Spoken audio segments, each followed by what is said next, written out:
يا أيها الذين آمنوا إذا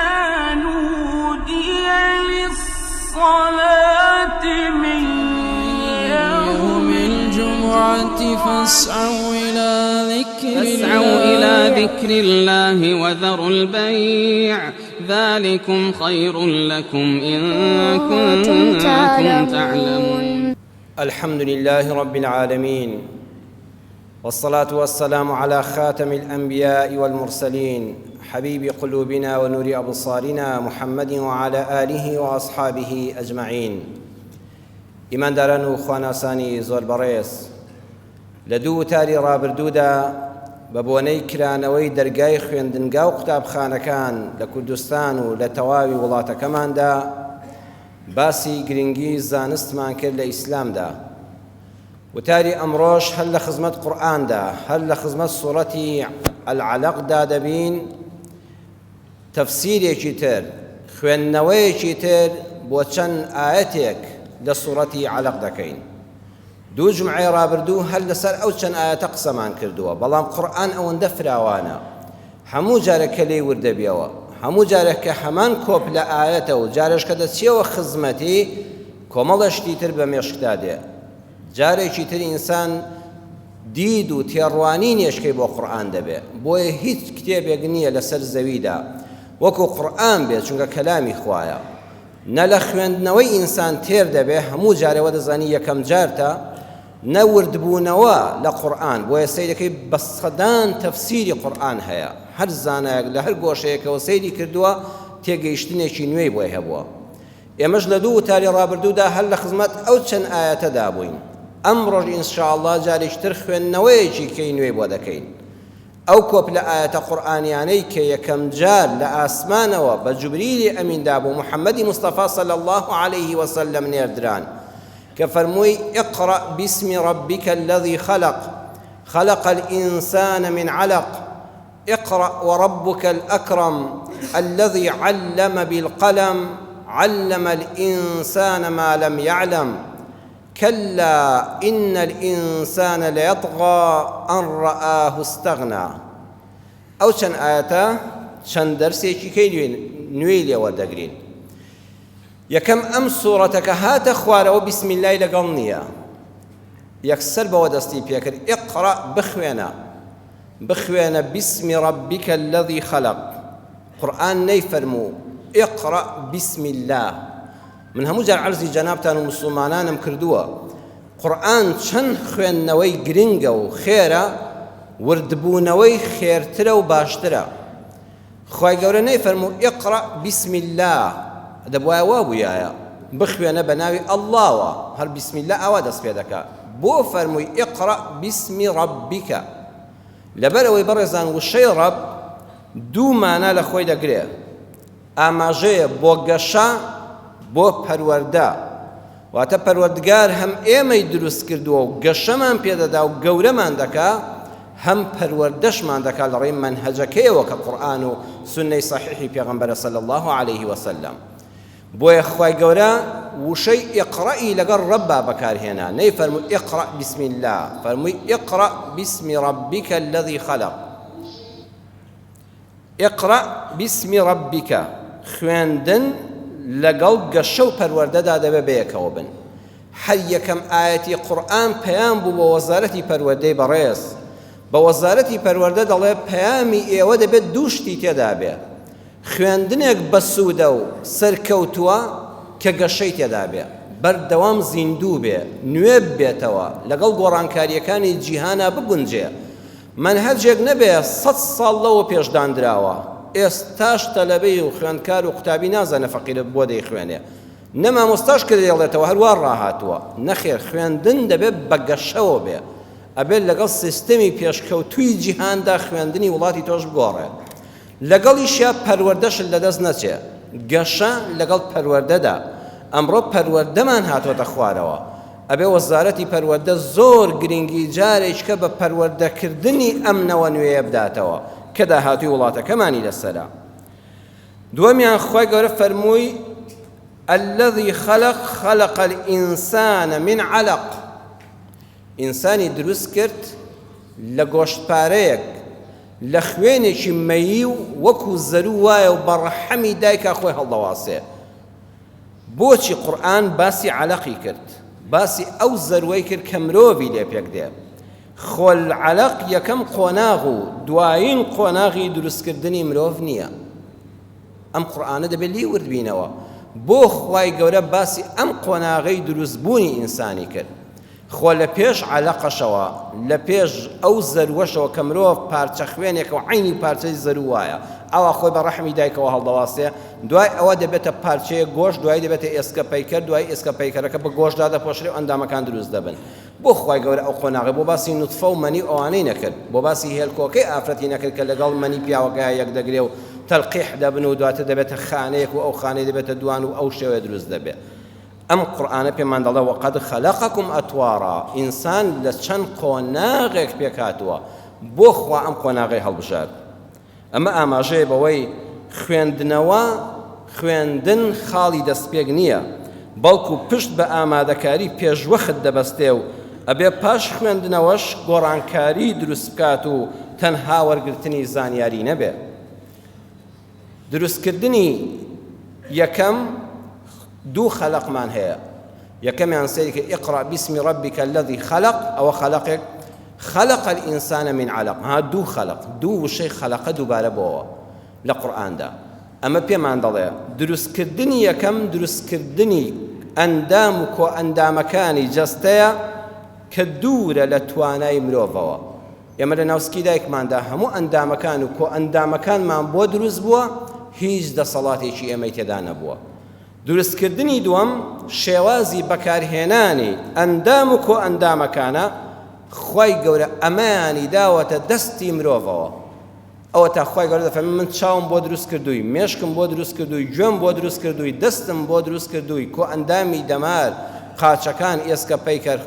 ئەوە من بۆم دروست کردی، توانای تۆ نەبوو، بەڵام بەکارهێنانی ئەی ئینسان داوەمەتە دەستی خۆت، دەتۆ بە جوانی بەکاری بێنە، بۆ ئەو شێوەیە بەکاری بێنە کە ئینسان بی و لە ئاژەڵانجا ببێەوە، بخوێنە و کاری پێ بکە و دڵت بکەوە، دڵ و عەقڵت بکەوە. خوێندن بەڕێزان پێویستە دوو شت لە ئینسانە بکاتەوە، یەکەم عەقڵی بکاتەوە، دووەم دڵی خۆشکا و دڵی بکاتەوە. هیوا هەیە بەبار کتێبی خوێندۆتەوە، بەڵام بەداخەوە عەقڵێکی وشک زۆری خوێندۆتەوە، زۆریشی نووسیوە، بەڵام عەقڵی داخراوە، عەقڵێکی ژەنگرت و نەکراوەتەوە. خەڵک هەیە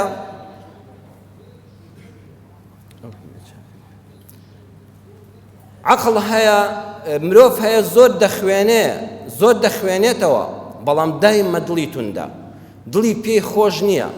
بە پێچەوانەوە خوێندن کە ئیسلام ئەمری پێکرد ئەوەیە هەم دڵت خۆشکە هەم عەقڵت بکاتەوە. بۆیە مامۆستایانی بەڕێز دەستگای وەزارەتی پەروەردە پێویستە ئەم دوو شتە لە قوتابیا دروستکە، وای لێ بکات دڵی بە خوێندنەکەی خۆش بێ و دڵی پێی بکرێتەوە، دووەم عەقڵی پێی بکرێتەوە، عەقڵێکی ژەنگرتووی ڕزی و نەبێ، بڕوای بەکرانەوەیەک هەبێ کە لە سنووری شەرع دەرنەچێ.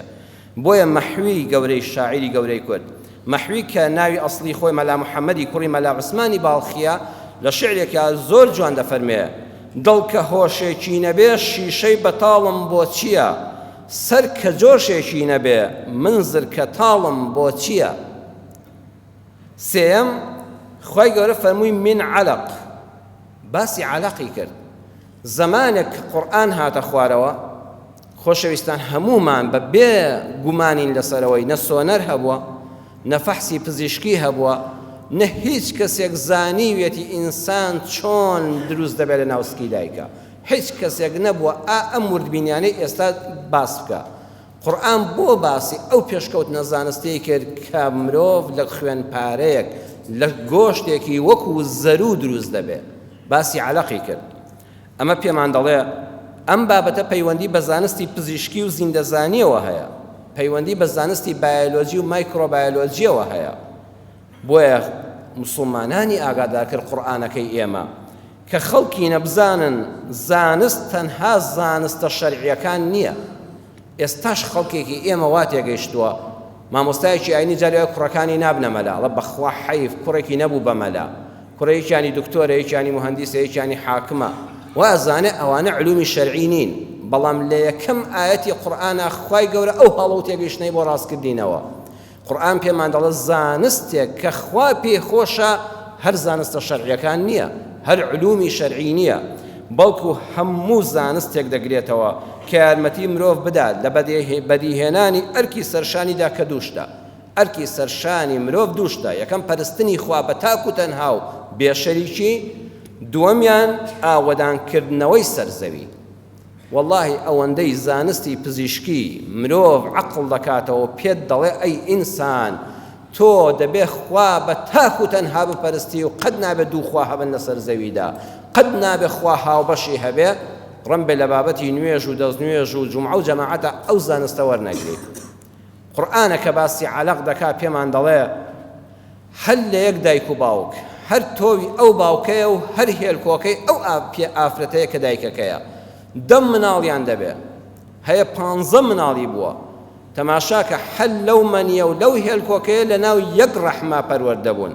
لە یەک خوێن وەریان گرتووە لە یەک دامن لەگەڵ حرمەتما هاتوونە دەرەوە باشە بۆ پەنجەی یەکێکیان لەسەری پەنجەی ئەوی تریان ناچێت بۆچی ئەم لەگەڵ ئامۆزاکانی لەگەڵ پورزاکانی لەگەڵ دراوسەکانی لەگەڵ خەڵکی کوردستانەکەی لەگەڵ خەڵکی هەموو جیهانە گلێنەی چاوی جیاوازە ئەمە پێت دەڵێ بیسەلمێنە کە ئەڵڵا زاتێکە تاک و تەنها و بێشەریکە دەستی قودرەتی لە یەک بێژی مرۆڤەکاندا هەبووە ئەمە زانستی پزیشکی پێت دەڵێ ڕەنبێ لە علومی شەرعیدا ئەوە فێر نەبی دووەمیان خوا دەفەرمێ من تۆم هێناوەتە ئەم سەر زەویە بۆی ئاوەدانی بکەیەوە ئەوە نەسی قورئانە هو ئەنشەئەکم من الأرض واستعمركم فيها سوورەتی هود ئاەتی 61 ئێوەمان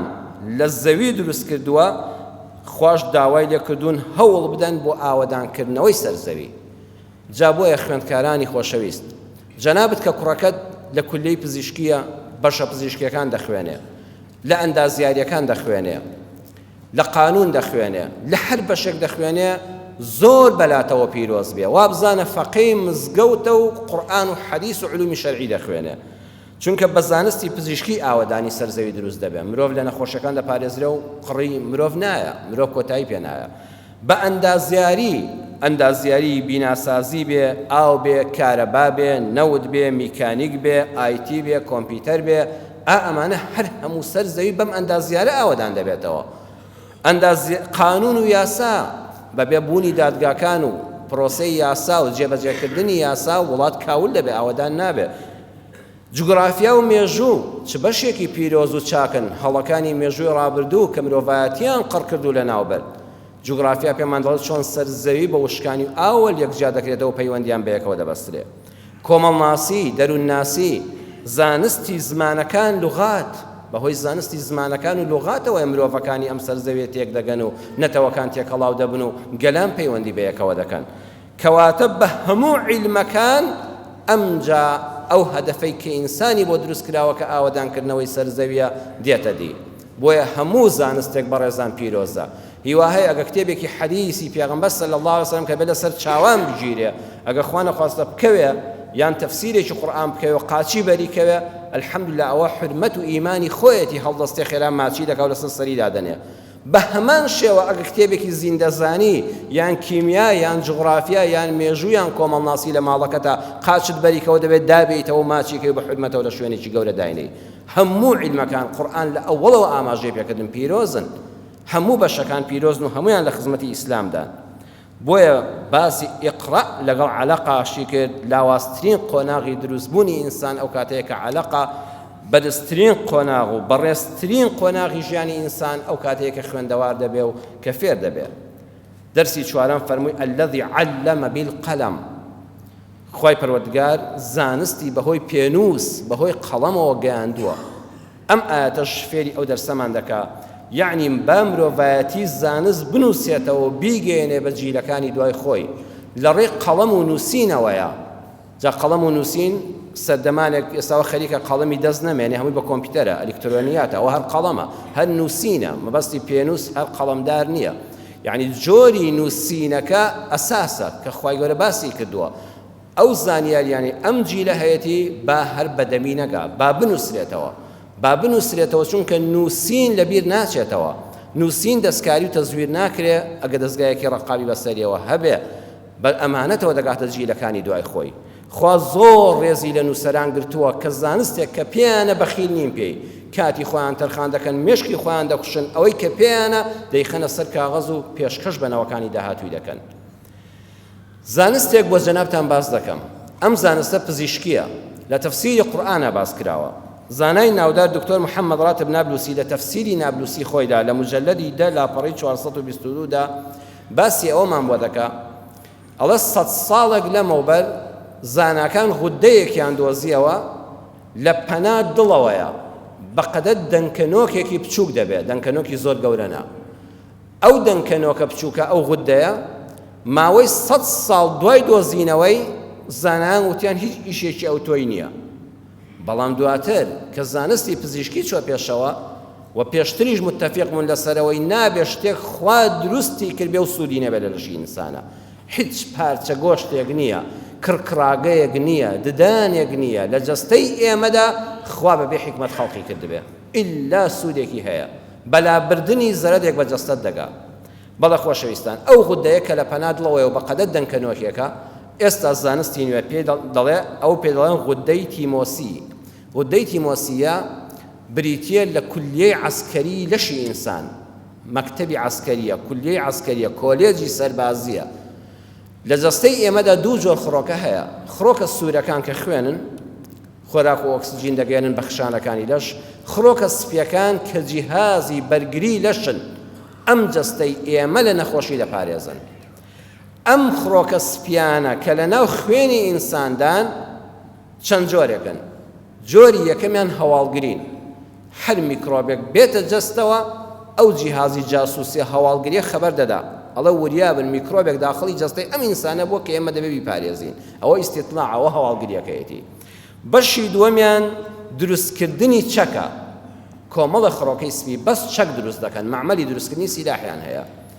بەشی سێمیان جەنگاوەری پیادەن پەلاماری ئەو شوێنە دەدەن کە میکرۆبەکە بۆی هاتووە بەشی ئەوە سێمیان چوارەمیان خەدەمات و خزمەتگوزارین ئەو میکرۆبانەی کە کوژراون و جەنازەکانیان کەوتووە بۆی وڵات بۆ گەن نەکەن جەستە بۆ گەن نەکەن هەها لە ڕێی چێم و جەراعەتەوە فڕێ دەدەنە دەرەوە فڕێ دەدەنەوە جەستەکە پاک دەکەنەوە بەشی خزمەتگوزاری و خەدەماتن بەشی پێنجەم لیوای تایبەتن هێزی تایبەتن ئەگەر نەخۆشیەکە زۆر سەخت بوو میکرۆبەکە زۆر سەخت بوو هێزی پیادە پێی نەوێرا هێزی مغاوی دەگاتە سەری لیوای تایبەت دەگاتە سەری هێزی سەربازی تایبەت دەگاتە ئەو شوێنە و لە ناوی دەبا ئەمە خوا لە ڕۆژی لە دایکبوونی ئینسانەوە کە ئێمە دێنە سەر ئەم زەویە ئەم پێنج جۆرە لە خڕۆکەی سپی لە ناو لەشماندا هەیە بەڵام گرفتێکی هەیە ئەم خڕۆکە سپیە سیلاح و هەموو شتێکی مەزبوطە بەڵام نازانێت دۆست و دوژمن لێک کاتەوە چونکە ئێمە بەکتریامان هەیە سوودبەخشە بەکتریامان هەیە زیان بەخشە ئەگەر بەکتریا سوودبەخشەکانیش لەبەین بەرێ ئێمە جەستەمان دەفەوتێ خوای گەورە کولیەیەکی بۆ داناوە لە یەکەم ڕۆژی لەدایک بوون هەموو کەسێ ئەو دەنکەنۆکە بەلای دڵیەوەیەتی ئەو غودەیە هەموو خڕۆکە سپیەکان دەچنە ئەوێ تەدریب دەکەن تا 2 ساڵ بۆیە زۆر زەرورە ئینسان 2 ساڵ شیر بدرێ بە منداڵ لەدایکەوە چونکە جیهازی بەرگری لەش بەهێز دەکا مەکتەبی عەسکەریەکەی کولیەی سەربازیەکەی خۆراکی پێویست و ڕێک و پێک وەردەگرێت لە جەستەی دایکەکەەوە لە شیرەکەەوە لەو کاتەدا 2 دانە ساڵ ئەو خڕۆکە سپیانە لەسەر کورسی دانیشتون و لەو کولیەدا دەرس دەخوێنن دوای تەواوبوونی 2 ساڵەکە ئیمتیحانێکیان دەکەن بەکتریایەک میکرۆبێکی دەخەنە بەردەست دوژمنە ئەگەر ناسیەوە و لە ناوی برد ئەوە لە ئیمتیحانی یەکەم دەرچوو ئیمتیحانی دووەم بەکتریایەکی سوودبەخشی نەخەنە بەردەست نەکەرەوەی بڵێ بەکتریایە گەزانی ئەوە سوودبەخشە و زیان بەخشنێ و نەیکوشت و پێوەی ماچ کرد و ڕێزی لێگرت و هێشتەوە ئەڵێنەوە لە ئیمتیحانی دووەمیش دەرچووی دەی بڕۆ ناو جەستەوە تازە ئەم مەدرسەیە بۆ هەتا لە جەستەی ئینسانە دادەخرێت 2 ساڵ ئیش دەکا مەدرسەکە داخرا کولیەکە داخرا ئەی ئەوانەی دوایی دێن خڕۆکە سپیەکان بەردەوام دەمرن ئەم خڕۆکە سپیانە دەوری مامۆستا دەبینن چی زانستیان لەو 2 ساڵە وەرگرتووە بە گەنجەکانی دەگەێنن هەتا جیلێک پێ نەگەێنن بۆ خۆیان نامرن ئەوان دەڕۆن دەمرن جیلێککە بێ دەگەێنەوەوانە و زانستەکە دەگەێنن سبحان الله لە ناو جەستەی ئێمەدا قوتابخانە هەیە خۆش لەم ڕێگەیەوە پێمان دەڵێت دە ئێوەش ئاوا ئەو زانستەی پێتانە لە ڕێی نووسین و عیلمەوە بیگەێنن بنەوەکانی دوای خۆتان پێنجەم علەمە الئینسانە ما لەم یعلەم، پەروەردگار دەفەرمێ ئینسانمان فێری شتێک کرد کە نەیدەزانی. خۆشەویستانم، هەموو دروستکراوەکانی خوای گەورە توانایەکی تایبەتیان پێبەخشراوە. ئینسان دەڵێن زۆر لاوازە، فعلەن لاوازە. ئەوە تا باڵندە دەبینی بە ئاسمانە دەفڕێ. ئایا تۆی مرۆڤ دەتوانی بفڕی؟ نەخێر. ئێمە جەستەمان لاوازە لە چاو ئاستی زۆربەی دروستکراوەکانی تری خوای گەورەدا، بەڵام خوا یەک شتی پێبەخشیوین، عەقڵ و عیلم. مرۆڤ نەیتوانی بە باڵ بفڕێ وەکو باڵندە، بەڵام ئەو عەقڵ و عیلمەی کە خوای گەورە پێی بەخشی توانی فڕۆکە دروستکە و بە سەر و باڵندەکانیشەوە بفڕێ، بچێتە سەر هەسارەکانی تری، بچێتە سەر مانگ و مەریخیش. سەیری کە ئینسان بە عەقڵ ئەو جەستە بێهێزەی بەهێز دەکات، توانی بفڕێ، توانی بچێتە ناو فڕۆکە و بە هەموو چینەکانی ئاسمانە بڕوە. دووەمیان مرۆڤ چاوی کوردبینە لە چاو ئاژەڵدا، لە چاو باڵندەدا. هەڵۆ کە لە ئاسمانەوە کەروێشکێک دەبینێ، زیندەوەرێک دەبینێ، هەموو هەڵۆیەک 8 جار چاوی بەقەدەر ئینسان بەهێزە. 8 قاتی ئینسانێکی چاوتیژی چاو 6 لەسەر 6 هەڵۆیەک بازێک چاوی تیژە. ئینسان نەیتوانی وەکو هەڵۆ چاوی تیژ بێ، بەڵام بە عەقڵ و عیلم میکرۆسکۆپی دروست کرد کە 1 ملیۆن جار شت لە ئاستی خۆی گەورە دەکات. چاولێ عەقڵ چی پێکرد؟ زۆر پێشباس و ئەوانەی دایەوە. مرۆڤ کە لەدایک دەبێت بە ڕووتی لەدایک دەبێت، وەکو باڵندەکان پەڕی لێ ناڕوێ، بەڵام بەو عەقڵ و عیلمە جوانترین جلوبەرگ بۆ خۆی دروست دەکات. خانە و لانە و هێلانەی نییە، بەڵام جوانترین بینا بەپێی سەردەم نوێت دەکاتەوە، دروستی دەکات. بۆیە خوای گەورە دەفەرمێ ئەی ئینسان ڕێز لەو عەقڵەت و لەو عیلمەت بگرە.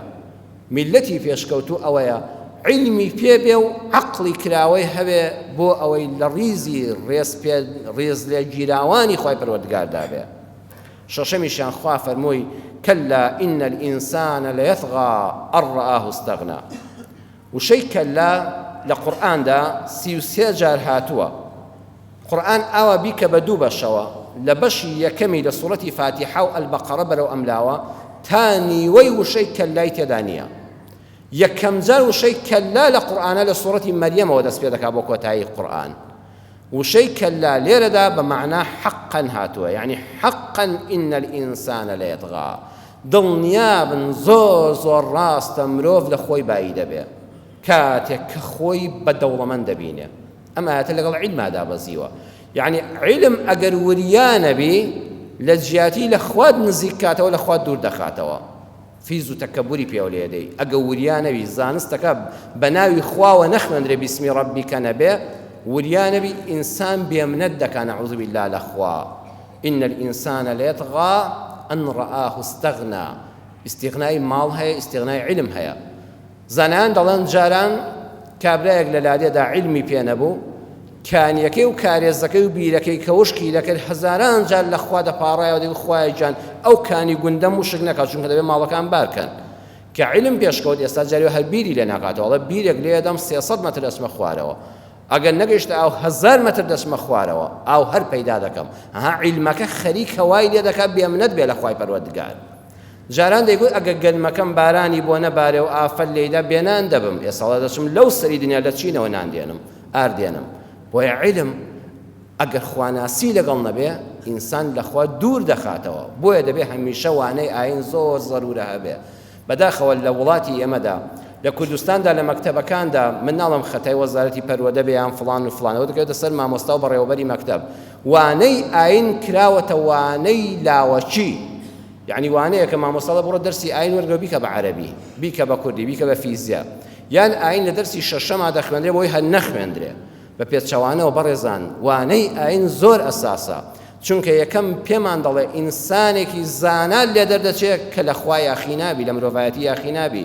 دووەم وەڵڵی مامۆستایانی بەڕێز هەموو وانەکان دەتوانێت ڕەبت بکرێنەوە بە وانەی ئاینەوە، بە وانەی ئاینی ئیسلامیەوە، وانەی ڕەوشت و ئەخلاق و پەروەردە وەڵڵی حەق وایە لەوانەی ئاینە جێ بکرێتەوە. زۆر زۆر گرنگی لە بیرکاری و لە ئینگلیزی زیاتر پێ بدرێ، چونکە مناڵەکانمان لە ڕێی وانەی ئاینی ئیسلامەوە دروست دەبن. ومێدەوارم ئەمسا وەزارەتی پەروەردە و کابینەی نوێ بەخۆی دابچێتەوە هیچ ڕێگە نەدرێ وانەی ئاین ئیهمال بکرێ،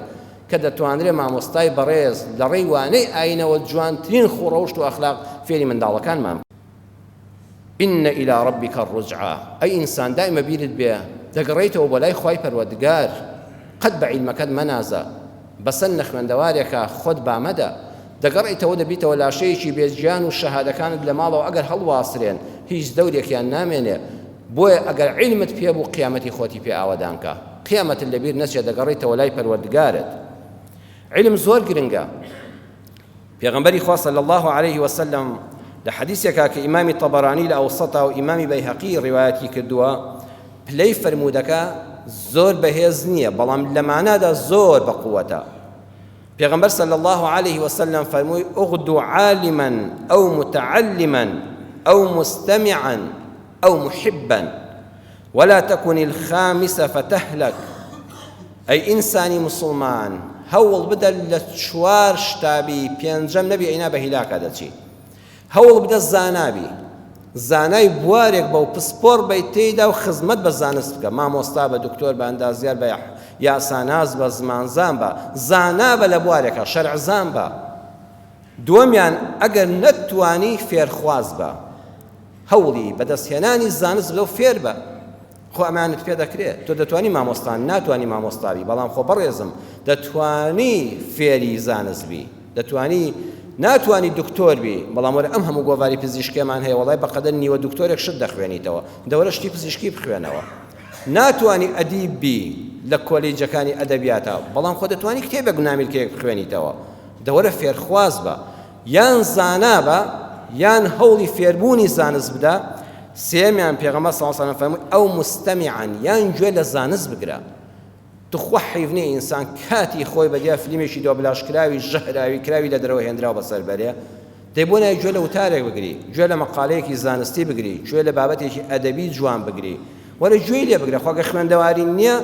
ئەوەتان ئەم دەستگای تەکنەلۆژیای نوێیە بەشێکی هەرە گەورەی ڕەحمەتە ئێمە خۆمان کردومانە بە زەحمەت و بە بەڵا وەرە گوێ لە وتارێک بگرە شەو دادەنیشی بۆی خەیاڵن نەڕوا بۆ ئەم دراوسێەوە بۆ غیبەتی فڵان و ئەوە غیبەتی قەلبی پێ دەڵێن وەڵام موبایلەکەم دەکەمەوە گوێ لە وتاری مامۆستایەک دەگرم کە دڵم ئاو پێی دەخواتەوە حتا خەو بەلاتا دەبا ئەزانی چەند وشەی جوان فێر دەبی چۆن دڵت ئارام دەگرێت چەند خەونی خۆش دەبینی چەند خەوێکی خۆشت دەبێت دەگوێ بگرێت لە زانست چوارەمیان ئەو محبن یان زانستت خۆش بوێ هەر هیچت پێ نەکرێ ئەهلی زانستت خۆش بوێ کتێبت خۆش بوێ کە کتێبخانەیەک دەبینی دڵت خۆش بێ کەسێک دەبینی منداڵێکی ڕێکپێک و تەلەبێکی زیرەکە دڵت خۆش بێ پارەیەکت هەیە خوا داوێ بۆ خۆت نەخوێندەواری دەسەڵاتی زانست فێربوونیش تازە نەماوە دەوەرە بە پارەکەت خزمەتی زانایان بکە خزمەتی ئەهلی عیلم بکە خزمەتی خوێندکار و قوتابیان بکە زانستت خۆش بوێ ئەزانی میلەتی کوردی ئێمە بەڕێزان ئەلحەمدولله هەموو سیفاتەکانی تێدا بوو هەتا ئەم دواییانە ئێستاش ماومانە بەڵام خەریکە کاڵ دەبێتەوە خەڵکی ئێمە گوندێکی بچکۆلە سیرکە گوندی بچکۆلەی کوردستانی ئێمە مامۆستای ئاینی تێدا بۆ زانا بووە مامۆستای خوێندنگای تێدا بۆ زانا بووە ئەوەی تری فەقەی مزگەوت بووە هەردوو لای تێدا بووە یان مامۆستا بووە یان فێرخواز و قوتابی بووە فەقەی مزگەوت بووە خەڵکەکەی تر بەردەوام دەوری مامۆستایان داوە و گوێیان لە وتار گرتووە گوێیان لە وتار گرتووە گوێیان لە مەوعیزە گرتووە خەڵک مامۆستاگە 10 دقیقە قسەی بۆ کردن لە مێشکیاندا تۆمار بووە گوێیان بۆ گرتووە ئەهلی عیلمیان خۆشویستووە خەڵک لە گوندەکانی هەرموو بەڕێستان لە باو باپیرانتان بۆتان جێڕدراوەتەوە لە گوندێکی بچکۆلەدا خەڵک بەو هەژاری و نەبوونیە جاران کە بە گاجوود زەوی چێڵاوە بەدەست دروێنەی کردووە نانێکی پەیدا کردووە نانەکەی کردووە بە دوو بەشەوە بەشێکیان فەقەی مزگەوت خواردوێتی کە گەڕاوە لەبەر دەرگای ماڵاندا و نانەکەی داوەتێ لە دەمی خۆی گرتوێتەوە بە ئەمە هەلی عیلمە بیخوا نەک پێی ناخۆش نەبووە شانازیشی پێوە کردووە ئەوە بەڵگەی لەسەوەی پێغەمبەر صلی الله علیه و سلم فەرمووی ئەهلی عیلمت خۆش بوێ زانستت خۆش بوێ کتێبێکم دەخوێندەوە لەم ڕۆژانەدا یاداشتەکانی مەلا محەممەدی چروستانی مامۆستا مەلا محەممەدی چروستانی عالمێکی گەورەی کوردستان بووە لە ساڵی 1994 لە ئابڵاخی سلێمانی لەدایک بووە لە 1963 دا هەر لە سلێمانی وەفاتی کردووە کچە کوڕەزاکەی کە ناوی نوخشە ئەحمەد چروستانیە یاداشتەکانی باپیری نووسیوەتەوە و خاتوونە لە لاپەڕەسی و شەشە دەڵێ مامۆستا مەلا محەممەدی چروستانی یاداشتەکانی خۆی کە نووسیوەتەوە دەڵێ باوکم بۆی جێڕامەوە دیارە باوکیشی مەلایەکی گەورە بووە ئەڵێ ئێمە فەقەی مزگەوت بووین خەڵکی گەڕەک ڕۆنیان بۆ دێناین هەمووی ئاژەڵدار بوو ڕۆنیان بۆ دێناین و لە حوجرەی مزگەوت تا فەقەکان فێرخوازەکان بەکاریان دێنا کابرایەکە بوو ناوی حاجی ئەمینە ڕەش بوو پیاوێکی دەوڵەمەندی سەخی تەبیعەت بوو بەڵام بەداخەوە حاجی ئایشەی ژنی لە کتێبەکە داوا نووسراوە تا بڵێ نەوسن و قرچۆک و ڕەزیل بوو نەیدەهێش بە حیاتی حاجی بە ئاشکرا خێرێک بکە دەبوو بە شەڕ و هەرا. ڕۆژێک فەقیەکانی مزگەوت ئەڵێن وەڵڵی مام حاجی ڕۆنمان نەماوە لە تۆش سەخی تەبیعەتترمان شک نەبردۆ پێت بڵین. دەڵێ وەڵڵی ڕۆڵێکیان زۆر ئاسانە، من زۆرم هەیە، بەڵام ئەم ڕۆن بەخشینە شەڕێکی ماڵی بەدووادا دێ، بەخوا حاجیژن ناهێڵەوە بە ئاسانی لە ماڵ بچێتە دەرەوە. بەڵام وەرە من فۆن فێڵێک دەکەم، ها سەیری کە ئینسان فێڵ لە خێزانی خۆی لە ماڵی خۆی بکات لەبەر پێناوی ئەهلی عیلمدا، چی پێویستێکی بەوانە بووە، هەنەی زانیوە ناویان چییە، بەس دەخوێنن، بەس ئەهلی عیلمن. ئەڵێ دوو مەسجیدیتان دەدەمێ، ئەمە ساڵی 1800ەکان ڕوویداوە، کاتەی سوڵتان مەجیدی عوسمانی هەبووە، پارە بە ناوی مەجیدیەوە دەکراوە. دوو مەجیدیتان دەدەمێت، دوو مەجیدی یعنی وەکو بڵێ ئێستا 50,000 ئێستا 100,000 دیناری عراقی ئێستا دەکا. دوو مەجیدیتان دەدەمێت، پارەکەی خۆمە دەیدەم بە ئێوە، وەرن بۆ ماڵی ئێمە، من ئێستا دەڕۆمەوە بۆ ماڵەوە، بڵێن هاتوون ڕۆنتان لێ دەکڕین، چونکە حاجن بە ئامادە نییە بە خۆڕایی نانێک بدا بە باوکیشی، پارەکەتان کوڕە لە دەستا بێ، هەر پارەی خۆمە، بەڵام بیدەنەوە بە خۆمان. ئەچنە ماڵەوە حاجن بەرزە پێ دەبڵێ ڕۆنمان لەکوێ بوو، هەرچی بێ ڕۆژێک یەکێ فەقێە و یەکێ سوالکەرەوە یەکێ هەژارە و شتیوان نییە. ئەڵێن بابە بە پارە دەکڕین، ئەوە پارەمان پێیە پارە، ئەڵا کە چای بە پارەکان دەکەوێت حاجیش دەڵێ حاجن پێویستیمان بە پارە هەیە، یەخۆ تۆ ئێمە هەدەوێ بیفرۆشین، جا بۆ فەقی باشانی نەفرۆشین. پارە دوو هۆ قەڕۆنیان بۆ دەپێچێتەوە و حاجیش دەڵێ کوڕە حاجین تۆش بۆ قەبر و قیامەتی خۆت بەقەدە ئەنگوتکە هەویرێک ڕۆنی زیادیان بۆ بخەسەر، کوڕە ئەو پارەی بەدەستی ئەوانەوە هی موسڵمانێکی وەکو منە داونێ بیدەن بە ڕۆن، دە تۆش بەشی خۆتی تێکە، حاجن حاڵی نابێت موسڵمانێکی وەکو من یعنی یاری خۆشمە، تۆش بەشی خۆتی بدەیە. بەڕێزان کوردەواری ئێمە ئاوا ئەهلی عیلمیان خۆشویستووە. ئەمڕۆ ئەگە حوجرەی فەقیەکان بەداخەوە لە کوردستانە کەم بوونەوە نەماون، بەڕێزان ئێستا لە شارێکی وەکو ئێرەدا ئەو هەموو تەلەبەی داخیلی ڕوو دەکاتە ئێرە، تۆ لە ناو گەڕەکەکەدا قسمێکی داخیلی هەیە، خانوویەک چەند خوێندکارێکی تێدایە، ئەزانی چەند خۆشە، چەند خوا پێی خۆشە، بەڕ حەدیسەکە دەکەوێت کە پێغەمبەر صلی الله علیه و فەرمووی یان زانا بە یان فێرخواز بە، یان گوێ لە زانست بگرە، یان ئەهلی عیلمت خۆش بێ و زانستت خۆش بێ، قاپێ چێشتی ئێوارەکەت بەری بۆ ماڵی ئەو تەلەبانەی کە بە برسیەتی لە زانکۆوە دەگەڕێنەوە، لە مەعهەدەوە دەگەڕێنەوە، لە دایک و باوکیان دوورن، لە کەس و کاریان دوورن. من سوپاسان دەکەم لە ڕەمەزانە ئەم شاری هەولێرە چی بۆ ئەو خوێندکارانەی زانکۆ و پەیمانگاکان کرد لە کاتی ئیمتیحاناتە، بەڵام ئەم ساڵ باس زیادی کەین، هەر لە ئێستاوە بڕیار بدە، هەفتەی 2 جار خواردنیان بۆ بنێری بۆ تۆ خێرێکی گەورەیە، بەر حەدیسەکەش دەکەوی. قسەکەمان دیسان هەڵ نەژێرنەوە خەڵکێکی تۆزێ بەداخەوە تێنەگەیشتوو لە دین. من دەڵێم مزگەوت لە هەموو شتێکی ئەم سەرزەویە مقەدەسترە، هەر گەڕەکێک دروست کرا، هەر گوندێک دروست کرا، هەر شارێک دروست کرا، ئەبێت تەماشاکەی پێش هەموو شتێک بینای مزگەوتی بۆ بکەن. یعنی بەڕێزێک دەچێت گوندێک دروست دەکرێت چەند ماڵێکە، گەڕەکێکی وەکو ڕۆشنبیری ئێرە دروست دەکرێت و گەڕەکێکی تازەیە، یەکەم شت دەوڵەمەند و چاو وردکەوە خێری یەکەم مزگەوتە، قسەکەمان وەکو خۆی بگەێنەوە توخوا، یەکەم خێر مزگەوتە لەو گەڕەکەدا هەبێ، مزگەوت لە هەموو شتێک پیرۆسترە و ئاوەدانی ئەم گەڕەکە بەهۆی ئەم مزگەوتە جوانە و ئەو منارانەوەی کە دیارن، مزگەوت دروستکە. بەڵام دەوڵەمەندی بەڕێز خێر خواست کە دەتەوێت ئینشاءڵڵا قیامەتت ئاوەدانکەی، تەماشا دەکەی ئەم گەڕەکە مزگەوتێکی گەورەی هەیە، زیاد لە پێویستیەکانی خۆی ئەلحەمدولillah بیناکە گەورەیە. معقول نییە تۆ 200 متر بچی لەولاوە دیسان مزگەوتی شکە وەرگریەوانێ و لە حکومەت ئەرز وەرگری و دیسان دەستکەوە بە مزگەوت دروستکردنێکیکە. قسەکەم لێرە ئەوەیە، بەڵام لەم لاوە ئەم گەڕەکە گەورەسەیەکی مزگەوتی نییە، مەکتەبی نییە، ئەم هەموو تەلەبەیە دەبێت ئەم خەڵکە فەقیر و هەژاری کە تیا کۆبەتەوە بە ساری خۆی بە ساری کرێبی بە گەڕێکی شتر بۆ ناوەندی شار هەتا دەگەێنێتە مەکتەبێک. دەی وەڵڵاهی لەم حاڵەتەدا مادام گەڕەکەکە ئەلحەمدولillah مزگەوتی هەیە، پێداویستەکەی دابین بووە، معقول نییە لە منارەی ئەم مزگەوتەوە بانکەی منارەی ئەو مزگەوتی ئەو بەربەبێ مکەبەرە گوێی لە دەنگتە، دەتوخوا پارەی ئەو مزگەوتە تازەیان بدە بە مەکتەبێک، ئەوە هەر عیلمە، ئەوە زانستی فێر دەبێت. ئەزانی چەند مەلە لەو قوتابیان دەبێتە مامۆستای مزگەوت و وتاربێژ، چەندی ئەبێتە دکتۆر و ئەندازیار، ئەی خۆوانی کە تێگەیشتون هەر لەو مەکتەبانەوە پێگەیشتون. ئەزانی چەند ڕەحمەت ڕۆژانە بۆ تۆ دێ، بڕواتان هەبێت لای خوای گەورە نووسراوە، چەند کەس نوێژ لەم مزگەوتەدا دەکا، خاوەنی دروستکەری ئەم مزگەوتە بەویستی خوای گەورە تێدا بەشدارە، بەبێ ئەوەی بۆ خۆی لێرە بێ، بەبێ ئەوەی ئاگای لێ بێ، مادام بۆ خۆی ئەهلی نوێژ و عیبادەت و بڕوای بە پاداشتی خوا هەیە و بۆ خوای گەورەی کردووە. وەڵڵاهی هەر کەسێک لە دەوڵەمەندانی وڵاتەکەم مەکتەبێک دروستکە، چەند تەلەبە ڕۆژانە عیلم و زانستی فێر دەبێ و دوا ڕۆژ دەبێتە ئەندامێکی کارە و خێرخوازی ئەم وڵاتە و ئەم سەرزەوی ئاوادان دەکاتەوە، موسڵمانانی جەنابتان سوودی لێ دەبینن. وەڵڵاهی هەموو ڕۆژێکی ئەو مەکتەبە وەکو ئەم مزگەوتە خێر بۆ خاوەنەکەی دەنووسرێ. بەڵام نازان بۆ لە وڵاتی ئێمە وایە وەرە نیشانتان دەدەم بەم شارەدا بگەڕێ بە سلێمانیدا بگەڕێ بە دهۆکا بگەڕێ بە هەڵەبجەدا بگەڕێ هەر مزگەوتێک لە ناوەندەکەیدا وڵای مزگەوتی وای 200 مەتریان بین نییە بەڵام سەیەکی لەو هەموو ناوەندەدا مەکتەبێک هەیە 3 دەوامی تێدا دەکرێت تەلەبەکە فەقیری نازانێت چۆن 3 دەرسەکە بخوێنێ مامۆستا سەری لێشێواوە ئەلێکاکە بۆ پارەی بەس یەک منارە و گومەزێک وە لە مەکتەبێکی پێ دروستکە بەخوا ئەمەش خێرە ئەوەش هەر عیلمە ئەوەش هەر زانستە باوەری گرین فێرخوازانی بەڕێز مامۆستایانی بەڕێز پەیامی تایبەتیمان بۆیان دەبێت کاتی جومعەم تەواو بووە وتارەکەمان دەبوو زیاتر پەیام بێ بۆ خوێندکاران بەڵام ئەوە تەفسیری ئەو ئاەتانی سوورەتی عەلەق بوو و تەفسیری ئەو حەدیسەی پێغەمبەر بوو صلی الله عليه وسلم هەوڵ بدەین لە یەک بەیەکی ئێمە لە ژیانماندا یان زانا بین یان فێرخواز بین یان گوێگری زانست بین یان زانایان و زانستمان خۆش بوێ ئەینە ئەگەر لەمانە دەرچووی لەم چوارە پێغەمبەر صلی الله عليه وسلم فەرمووی وریە بە هیلاکا دەچی بەخوا سەر لە شتی خراپەوە دەرەچێ مشکت بە شتی خراپەوە مەشغوڵ دەبێ قیامەتی شت دەسووتێ و تووشی گونەهباری دەبی یا ڕەبی خوای ڕەحمان پێ بکەی یا ڕەبی خوای پەروەردگار لە زانستی بە سوود پێمان بەخشی خوای پەروەردگار و میهرەبان ئەو زانستی فێری دەبین سوودمان پێ بگەێنێ